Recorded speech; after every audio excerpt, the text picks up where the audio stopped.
Welcome back po ulit sa aking channel. Ngayon po ay August 12. August 12. Opo. Andito na naman kami as usual. Lumalaban pa rin kahit umuulan or bumabagyo. Yan, isang linggo na to mahigit guys yung ulan na to. Ito yung aming kaganapan. Yun, nag-ihaw na si ate namin. Tapos meron kasi kaming mga guys. Ayan yung itsura ng aming ihaw Ayan siya, balon-balunan, laman, chicken inasal, hotdog. Yan na muna yung naka-display kasi ayan yung available natin na nakalagay sa freezer. Tapos magyaw tayo ng talong dahil yun yung uulamin natin. Masarap yan ngayon. Igawin natin ensalada. Tapos, check natin yung freezer. Ayan yung mga namin. Marami kaming stock kasi yun nga po, umuulan, marami, hindi masyadong mabenta. Wala pa lang naman yung ating freezer. Ayan siya, yung natira namin kagahapon. Yan yung ginagawa namin, hindi namin iniihaw. Mas masarap pa nga yung nakaganito, yung lalong nakamarinate siya ng matagal. Lalong nanonood yung lasa. Ayan, sa ating freezer. Yun, sa mga bago pala sa aking YouTube channel, dati po ang gamit namin ay ref lang. Bumigay na or sumurrender na yung ref namin nung dati. Kaya bumili kami ulit ng bagong freezer. Freezer na yung aming binili para siguradong hindi talaga masisira yung aming mga barbecue. Tapos malaki pa siya. Check natin, walang laman. Ayun siya, mga tubig lang. Tapos yun, hotdog, nilalagay muna namin ito sa lahat. O wala, gagawin pa lang natin yung ating mga babarbecuehin. Ito yung natira kagabi. Yan siya, hotdog. Hindi to tira pala. Ito yung kaninang bilhin. Nilalagay muna namin sa freezer. Hindi namin dinidisplay lahat kasi para hindi masira guys. Tapos, yun si ate namin nag-ihaw na. Meron tayong nagre-repack ng suka. Ito yung mga suka. Meron tayong ibang paninda, may asukal. Ito fresh lumpia. Meron kaming fresh lumpia. Ito siya guys. Nagluluto. Free order to. Pero may time na, pag may time ako nagluluto din ako nito. Ngayon wala tayong sangkap, hindi kami nakapagbalintawak or nakapagpalengke. Kulang yung ating sangkap sa lumpia. Ito naman, meron din kami dito, lechon. Sa atin namin, ito yung negosyo nila ng aming ate, kasama yung kanyang BF, yung kanyang boyfriend. Ito yung lechon, every Sunday lang to guys. Ayan, nagpapa-free order kami ng lechon. Tapos meron tayong mga asukal dyan, kilo-kilo. Kasi kung ano po yung sangkap namin sa pag-ihaw-ihaw, ayun na yung binili ng ate namin. Yun na yung, kumbaga, sayang kasi yung pwesto guys na aming pwesto namin. Kaya yung ate namin nag-isip na ito yung bibenta niya. Bumibili siya ng sako-sako na asukal, tapos nire-repack niya dark na asukal at saka light brown. Kasi ito yung ginagamit namin everyday. Everyday ginagamit namin na asukal guys, 4 kilos to 5 kilos. Kaya sa kanya na kami bumibili. Tapos, ayan, mantika.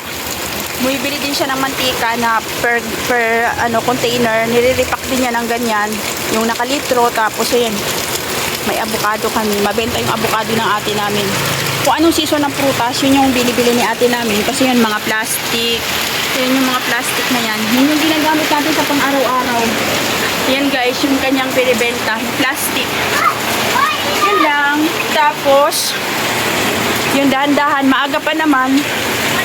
Dahan-dahan tayo kahit umuulan. At least merong pumapasok na benta kahit pa konti-konti lang. Tapos yakit ko kayo sa taas. Ito pala yung mga nilabas namin kasi nakilabas mo. Siya frozen. Yan yung palang tira namin. Marami pala yan. Dalawang ito nakamarinate na. Tapos ito. Kasi ito yung chicken inasal nila. Nakamarinate na din. May display tayo doon. Yan lang po guys yung aming update. Tapos yan, may mga styro tayo dyan, mga cups. Kasi kung ano po yung kailangan namin dito sa pag-barbecue, yun yung binibenta ni ate namin para sa kanya na kami bibili. Hindi na kami bibili sa ibang tindahan. Diba guys? Tapos habang si ate namin ay nawawala ng gana ng mag-apply ng trabaho dahil dito pa lang guys, kahit paano kumikita na siya. Mas malaki pa yung kinikita niya dito kaysa papasok siya sa office na minimum. Wala pa siyang sarili pa niya. Tapos akyat tayo dito sa taas. Ayan yung ating sauce na dito sa hagdanan. Ayan yung aming munting taas. Ayan yung asukal na ginagamit namin. O, ito. Nabawasan na ng 1 kilo. Ang gamit ngayon namin ngayon na asukal ay 4 kilos. Ayan siya guys, nabawasan na. 4 kilos kasi hindi masyadong marami yung ating marinate natin ngayon kasi mayroon na tayong nakastock doon na yung pinakita ko sa inyo na laman. Kaya nagbawas kami ng laman ngayon. Tapos ito, yan. Sensya na kayo sa kalat. Yan, sili. Sunod na yung ating, yan, nagluluto ako ng ulo. Luto na siya. Yan yung ginagawa namin. Ang kagandahan guys, pag may pwesto dito sa taas, yan, hindi kami nahihirapan lalo na ngayon, oh. Lakas ng ulan, oh. Yan, oh, maulan na panahon dyan yung sa likod namin. Sobrang lakas. Tapos, nagsaing na ako. Yan yung nagtitinda din kami ng kanin. Ililipak natin yan. Parang hilaw pa. Titinda din kami ng kanin. Wala nang apoy. Namatay yung apoy sa hangin. Tapos ito, isaw. Inuhugasan ko na. Yan. Tapos sa ilalim, marami pa tayo nga. Ngayon yung stock natin na nilagay sa planggana. Laman, tainga, dugo. Yan pa yung ating gagawin. Habang si ate namin, kung ano yung available doon na pwedeng itinda, yung tinitinda na doon sa baba sa aming tindahan. Yun lang guys. Unti-unti lang, dahan-dahan lang kahit umuulan. At least kahit papano, meron pa rin namang bumibili. The next day. Hello po, ayan, another day, another life, another day sa paghahanap buhay. Ito, si ate namin nagre-repack ng asukal niya. Yun po yung pinakita ko sa inyo na malengke kami na sa, ano na naman sila, nangumpra ba o na malengke. Sumabay kami habang namamalengke sila kasi may dala silang sasakyan. Ayan nga po, namalengke sila ng asukal. Ayan ang nire-repack ni ate namin. Yun, siya talaga ang nakatoka dyan. Siya ang nakafocus kasi kanya yan. Kumbaga, negosyo niya yan, guys. Tapos, ayun na yung naripak niya. Oh, ang dami ng asukal. Bumili na siya ng wash na asukal. Wash, kasi meron yung dati niyang pinamalengke. Dark brown at saka light brown yan. Ngayon, wash isang sako. Tapos, dyan sa ilalim, yan, nakapatungan ng tray. Ano yan? Dark brown. Dark brown. Golden brown yan. I-repack din niya. Share ko pala sa inyo, hindi kami nagba-barbecue ngayon. Ngayon ay Friday. Hindi kami nag-iihaw kasi sobrang sama ng pakiramdam namin, dalawang mag-asawa. Masama yung pakiramdam ni Mr. Sumakit yung tiyan. Nagka, ano siya, LBM. Tapos ako naman, ang sama ng pakiramdam ko dahil nagkaroon ako ng buwan ng dalaw.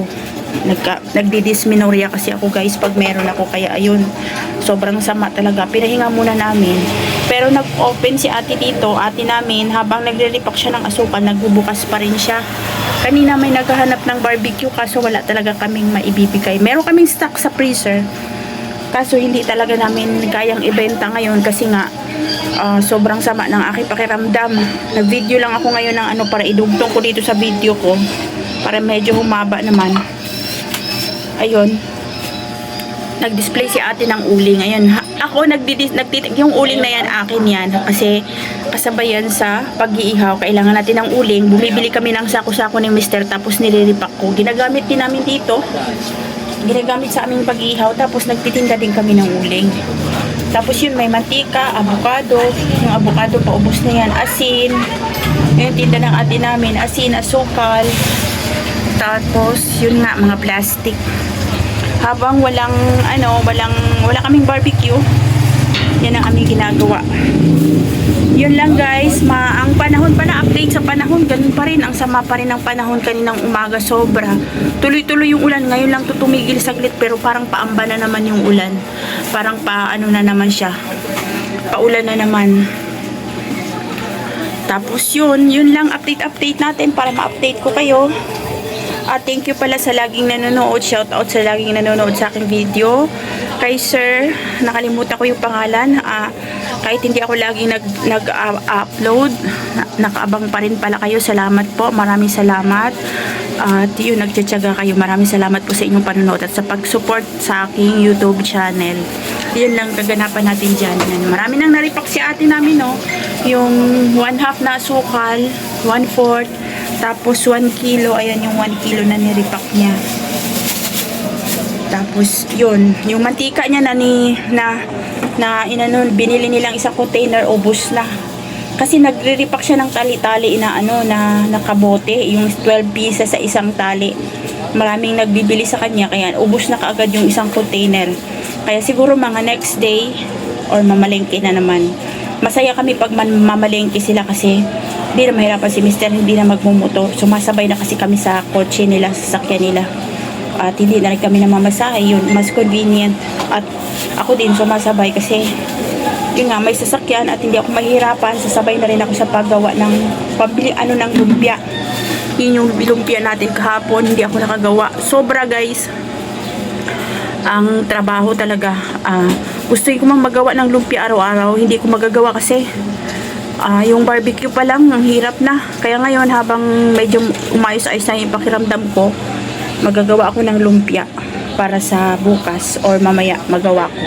Kasi kahapon may mga customer na pabalik-balik dito naghahanap ng lumpiang sariwa. At ito, akit tayo. Iakit ko kayo sa aming taas. Nag-prepare ako ng pang lumpia. Ayun na, nagbabalat na ako ng kamote. Ito na yung ating pang lumpiang sariwa. Babalatan ko na yung singkamas. Nagawa na ako ng wrapper. Tapos habang wala tayong ngayon ihaw, gagawa ko ng lumpia para bukas ilalagay. Ang ginagawa ko guys, nagagawa ko ng wrapper kasi ang lumpia guys ay 3 luto kumbaga.